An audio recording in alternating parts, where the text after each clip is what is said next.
And thus began another story of struggle and swearing with this MiG-29 UB 1/72nd scale kit from Condor. We opened the box and we are greeted with an instruction sheet and 3 sets of sprues. The instruction sheet is just a foldable one with basically 5 steps in total for the assembly and a color call out in the end.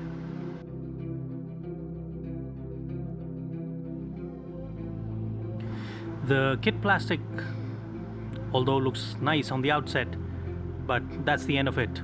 That's where the issues begin. For example, like these injection molding marks all through the fuselage, lots and lots of flash all around every part. The only good part being that it comes in these 2 cockpit construction options to make a MiG-29A version or a MiG-29 trainer UB version.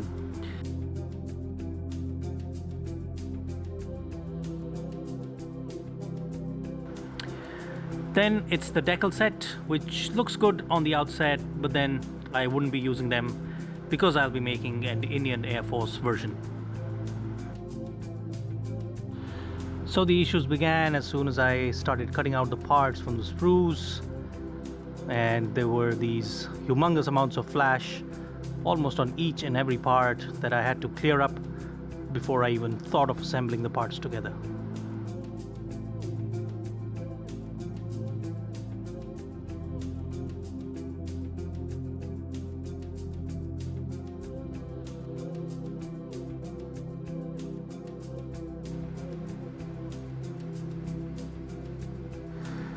And so I began the painting of the cockpit.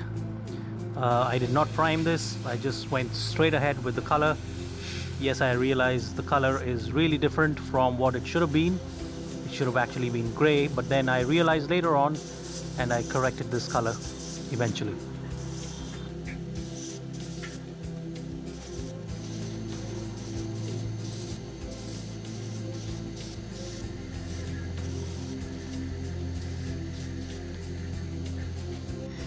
And so I carried on with the assembly of the model, and I must say that at almost every step I had to do a lot of dry fitting to see where the issues exist and identify those issues and decide on the course of action for the corrections of those issues, which I'm sure you can see in this set of pictures that are coming up on your screen.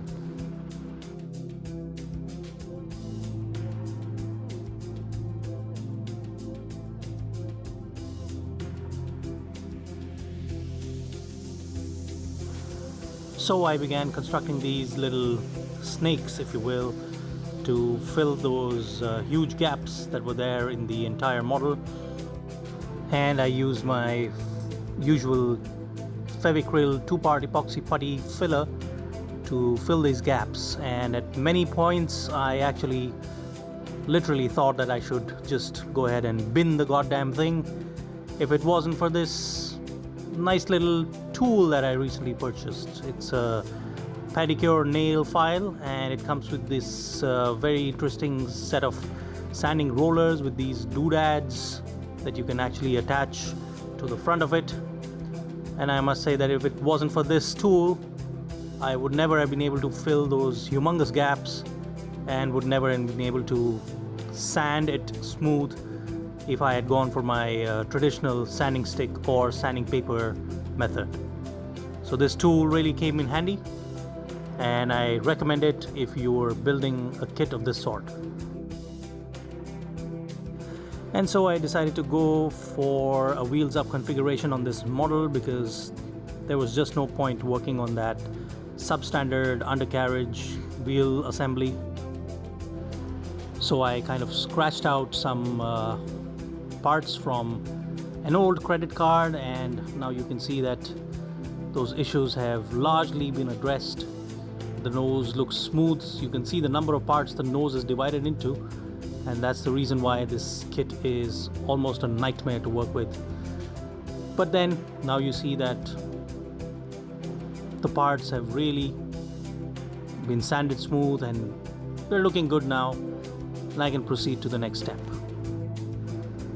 And the next step was to dry brush the exhaust nozzles, which were primed with Bossney Grey primer, and then I simply took black artist's oil paint from Pebeo and simply dry brushed the black. Then I used my distilled turpentine, took a few drops of it into a small container,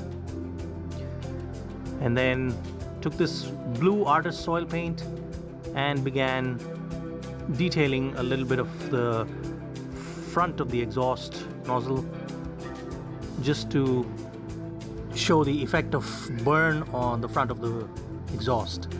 And then I used the Fevicryl khaki brown and a little bit of orange, and I began detailing or pre-shading, and I gave it a little bit of a heavy pre-shade out there on the wing, and I'll show you why exactly I'm doing it, what effect I am after.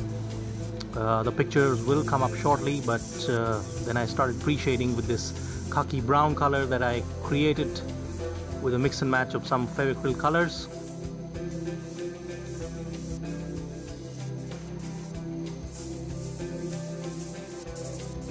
And here you can see how weathered that aircraft looks. It's there on the wings. You can see that dust or rust effects. So that's the kind of effect that I was after, and I use this brown color to pre-shade.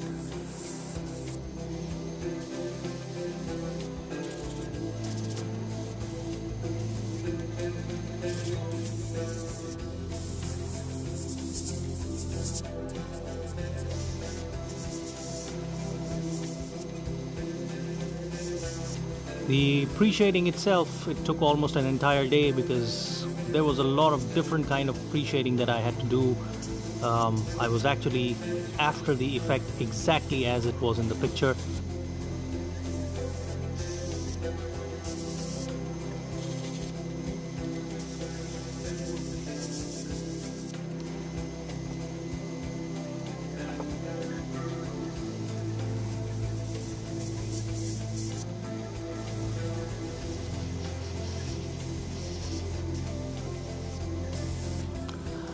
Now once the pre-shading was over and dried up, I gave it about a couple of hours to dry.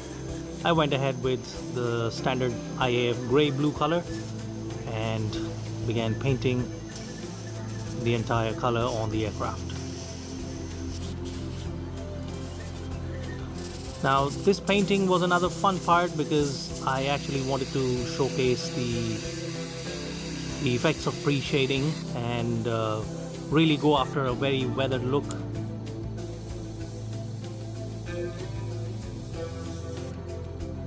And here you can see me detailing the anti-glare panel on the top of the nose of the aircraft.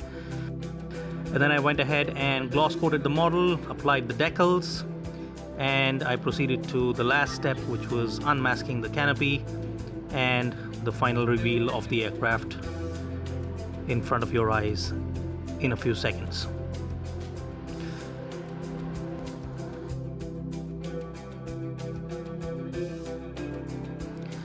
So that's it, ladies and gentlemen. That's about as far as I went with this model, although a substandard kit, but then the effect I was after. I've never tried this kind of pre-shading or multiple layers of pre-shading, and this was the first time I had the opportunity to try it. It's come out good. I would say 99% to my expectations, although I could still have done a good job out of it to weather it furthermore, but then that's about as far as I wanted to go with this model.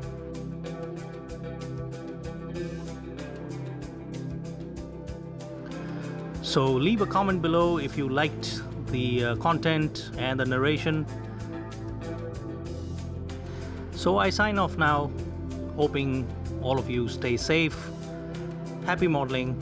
Thank you for watching. Bye-bye.